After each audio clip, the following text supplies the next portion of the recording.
L'utilisation de la chlorhexidine pour la désinfection en endodontie a-t-elle un intérêt? C'est la question que je vous propose d'aborder cette semaine pour la nouvelle réponse d'experts d'EndoAcademy.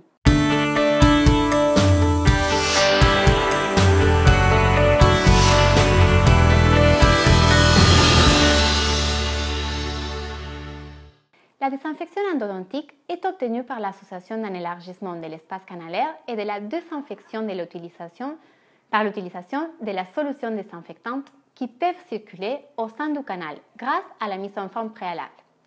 Rappelons que l'irrigation est importante et qu'elle permet de faciliter l'instrumentation grâce à sa capacité de lubrification, d'éliminer les débris grâce au flux créé par les renouvellements, de dissoudre les composants organiques majoritairement infectés et de désinfecter les systèmes endodontiques grâce à son effet bactéricide.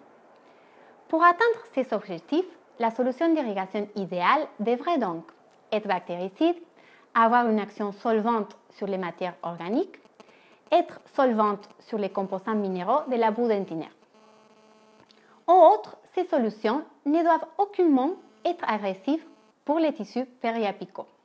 Force est de constater qu'aucune solution à ce jour ne remplit toutes ces conditions et que nous sommes donc contraints sur le plan clinique d'associer les produits pour obtenir les résultats attendus. De nombreux produits ont été utilisés pour l'irrigation en endodontie et de nombreux produits continuent à être investigués. La tendance actuelle est de vouloir remplacer l'hypochlorite de sodium à cause de sa probable toxicité sur les tissus périapicaux, mais également à cause de ses effets délétères sur la dentine avec laquelle elle est en contact pendant les traitements. La chlorhexidine est ou a été considérée par certains comme une alternative possible. En endodontie, la chlorhexidine est proposée en tant que solution d'irrigation et ou en tant que médication intracanalaire sous forme de liquide ou de gel. La concentration préconisée est de 2%, ce qui n'a rien à voir avec la concentration des bandes de bouche qui est 20 fois inférieure. Notons déjà qu'à cette concentration relativement élevée, elle n'est pas moins caustique que l'hypochlorite de sodium. La raison pour laquelle la chlorhexidine semble intéressante, c'est qu'elle possède un large spectre antimicrobien. Grâce à sa nature cationique, elle est capable de se coller par liaison électrostatique à la surface aux charges négatives de la surface membranaire des bactéries et ainsi de les perméabiliser. La chlorhexidine est active contre les bactéries Gram+ et Gram-, ainsi que les levures et notamment les Candida albicans. À concentration élevée, elle est bactéricide et à concentration plus faible, elle est bactériostatique. Son action antibactérienne demeure inférieure à celle de l'hypochlorite de sodium. Son utilité en tant qu'agent antibactérien en endodontie serait donc surestimée. En fait, de nombreux endodontistes se sont intéressés à la chlorhexidine à cause de la rémanence de ses effets. Alors que l'hypochlorite a une action immédiate et finalement de courte durée, la chlorhexidine reste efficace pendant presque 12 semaines. Cette durée sera pondérée, comme pour les autres antiseptiques, par le pH du milieu et la forte présence de débris organiques au sein du système notamment. Un des points faibles de cette solution est son absence de pouvoir solvant sur les matières organiques. Contrairement à l'hypochlorite de sodium, la chlorhexidine n'est pas capable de dissoudre les résidus nécrotiques associés à l'infection. On comprend donc assez facilement qu'il n'est pas possible de substituer une solution de chlorhexidine à l'hypochlorite de sodium. À la limite, la chlorhexidine peut être utilisée en complément ou adjuvant, mais en aucun cas en remplaçant de l'hypochlorite de sodium.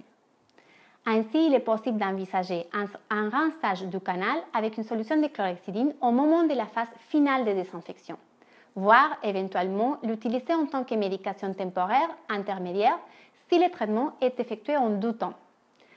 Entre 2 séances, à la place d'une médication à l'hydroxyde de calcium. Pour le rinçage final, la solution de chlorhexidine présente un nouvel inconvénient. Sur le plan moléculaire, elle interagit avec l'hypochlorite de sodium et pourrait former des précipités de parachloroaniline, dont les produits de dégradation ont été rapportés comme cancérigènes et mutagènes. Ainsi, si un tel rinçage est envisagé, il est indispensable de bien éliminer toute trace de l'hypochlorite dans les canaux en intercalant un rinçage au sérum physiologique.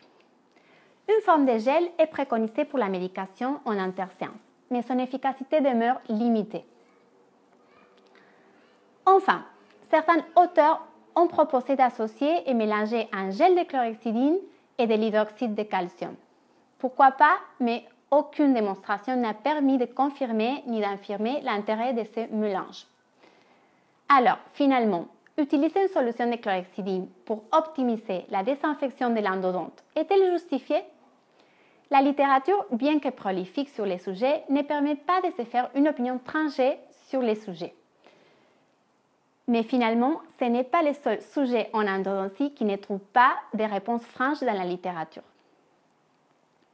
Si l'on décide de l'utiliser, il est indispensable de prendre les précautions citées ci-dessus quant au rinçage intermédiaire du canal pour éviter la formation de précipités entre les solutions chimiques. Et force est de constater, comme le rappelait Matthias Zender dans une revue sur les sujets de l'irrigation en endodontie, rien ne peut remplacer l'hypochlorite de sodium qui demeure la solution de choix car elle seule remplit au mieux les conditions requises. L'essentiel sur le sujet est là, mais la question de l'irrigation en endodontie peut largement être approfondie. Merci.